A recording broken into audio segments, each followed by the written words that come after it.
Hello students, welcome to my YouTube channel moonlight English classes.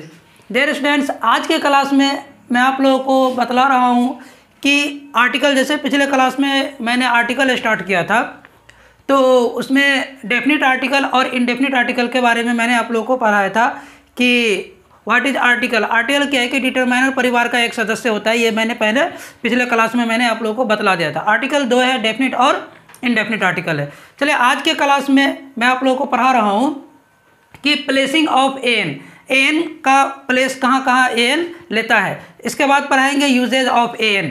चलिए, तो देखते हैं कि प्लेसिंग ऑफ एन कहाँ लेता है। एबीसीडी मैंने लिखा है यहाँ पे। आप लोगों को लगता है कि सर एबीसीडी पढ़ा रहे हैं, नो मेंशन, कोई बात नहीं। मैं एबीसीडी इसलिए लिखा हूँ कि अकॉर्डिंग टू साउंड जो है ना, वोवेल कुछ और यूज होता है according to sound, but according to letter जो पहले से पढ़ते आए हैं कि देयर आर ओनली 5 वोवेल, है ना, ए ई आई ओ यू। लेकिन वहाँ पे क्या होता है कि अकॉर्डिंग टू साउंड भी एन का इस्तेमाल होता है। ओके, तो चलिए अब देखते हैं यहाँ पे कि जैसे अब यहाँ पे लिखे हैं कि ए से लेकर के हम जेड तक लिखे हैं। क्या लिखे हैं? ए से लेकर के जेड तक लिख रहे हैं। फिर यहाँ पे हम लिखे हैं कि according to sound there are 12 vowel, है ना, पढ़ाए ना अभी कि अकॉर्डिंग टू लेटर्स क्या है कि अकॉर्डिंग टू लेटर 5 वोवेल है, बट अकॉर्डिंग टू साउंड कितना है? 12 है। तो अब देखते हैं कि अ से लेकर के अ तक, अ से लेकर के अ तक के उच्चारण में जो भी आएंगे तो वहाँ पे हम एन प्लस लेता है। क्या लेता है? एन प्लस लेता है। और क से लेकर के ज्ञ तक यानी व्यंजन जितने भी होते हैं उसके साथ क्या होता है? ए प्लस लेता है। तो चलिए अब यहाँ देखते हैं कि अ से लेकर के अ तक में, ए बी सी डी से लेकर के ए से लेकर के जेड तक में कौन कौन से ऐसा लेटर आते हैं। तो अब यहाँ हम देखते हैं कि चलो, जैसे ए हो गया, बी सी डी ई हो गया, एफ हो गया, जी H I J K L M N O P Q R S T U V W X Y Z. अब यहाँ गिनते हैं 1 2 3 4 5 6 7 8 9 10 11 और 12। तो देख ले यहाँ पे कि कितने हैं? 12 है। कितने हैं? 12 है। तो यहाँ पे हम लिखे हैं कि अकॉर्डिंग टू साउंड, मतलब अ से लेकर के अ तक में जो भी वर्ड का साउंड अगर आएगा ये सब, तो उसके साथ एन प्लस लेता है। क्या लेता है? एन प्लस लेता है। तो इसीलिए यहाँ पे हम लिखे हैं कि according to sound there are 12 vowels और according to sound there are 14 consonant. क से लेकर के ज्ञ तक में जो भी आएगा उसके साथ ए प्लस लेता है, और अ से लेकर के अ तक में जो भी आएगा उसके लिए क्या आता है? एन प्लस लेता है। No doubt. चले यहाँ पे हम यहाँ पे क्लियर आपको कर देते हैं कि जैसे यहाँ पे हम लिखे हैं ऑक्स। क्या लिखे हैं? ऑक्स। तो कहेंगे कि sir A E I O U में अकॉर्डिंग टू लेटर भी ओ आता है ना। खैर कोई बात नहीं, यहाँ पे देखिए अगर इसका हम उच्चारण करेंगे तो अ आता है। क्या आता है?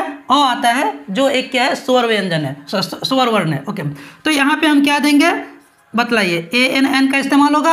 अब यहाँ पे देखते हैं कि एच है। क्या है? एच है। अब स्टूडेंट सोचता है कि एच है तो यहाँ पे ए का उच्चारण होगा, बट ए का उच्चारण, ए का यहाँ पे हम नहीं लिखेंगे। क्या लिखेंगे? एन लिखेंगे, क्योंकि अकॉर्डिंग टू साउंड अगर आवर हम बोलते हैं तो अ आता है। क्या आता है?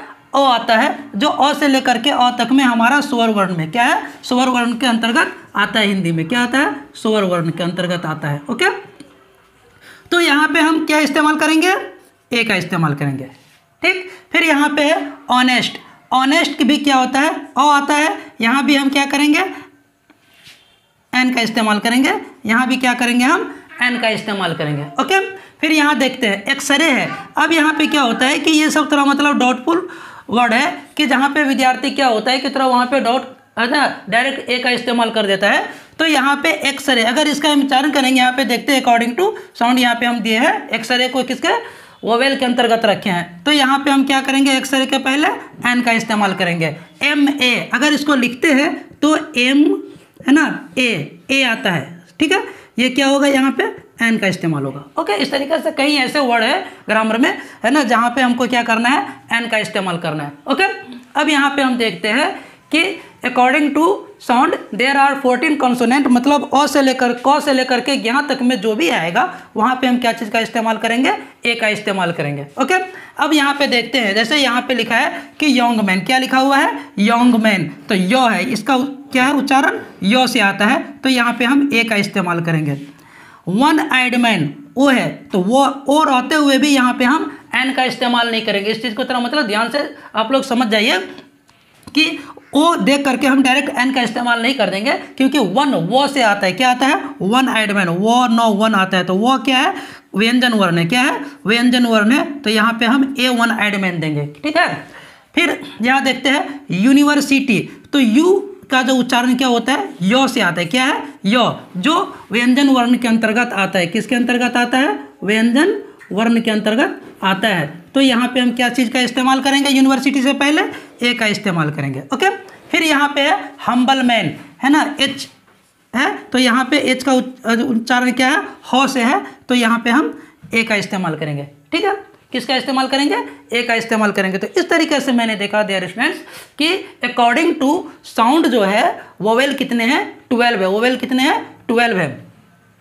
अ से लेकर के अ तक में जो भी उच्चारण आएगा उसके साथ एन प्लस लेता है, और क से लेकर के ज्ञ तक में जो भी उच्चारण आता है वहाँ पे हम ए का इस्तेमाल करेंगे। ओके, चलिए अब देखते हैं अकॉर्डिंग टू लेटर्स, जो हमेशा से पढ़ते आए कि according to letters there are 5 vowels, A E I O U, कितने हैं, A E I O U 5 vowels, rest all 19 क्या है, कॉन्सोनेंट है, और एक्स और वाई दो जो है ना ये सेमी वोवेल और सेमी कॉन्सोनेंट आता है। कहीं ऐसे वर्ड होता है जहाँ पे इसका उच्चारण वोवेल के साथ भी होता है और कॉन्सोनेंट के साथ भी होता है। तो इस तरीके से आज के क्लास में मैंने देखा कि प्लेसिंग ऑफ ए एन और अकॉर्डिंग टू लेटर्स वोवेल कितने हैं, और प्लेसिंग ऑफ ए एन कहाँ क्या इस्तेमाल होता है। नेक्स्ट क्लास में पढ़ाएंगे आपको कि ए को ओ भी पढ़ते हैं और एन को अन भी पढ़ते हैं।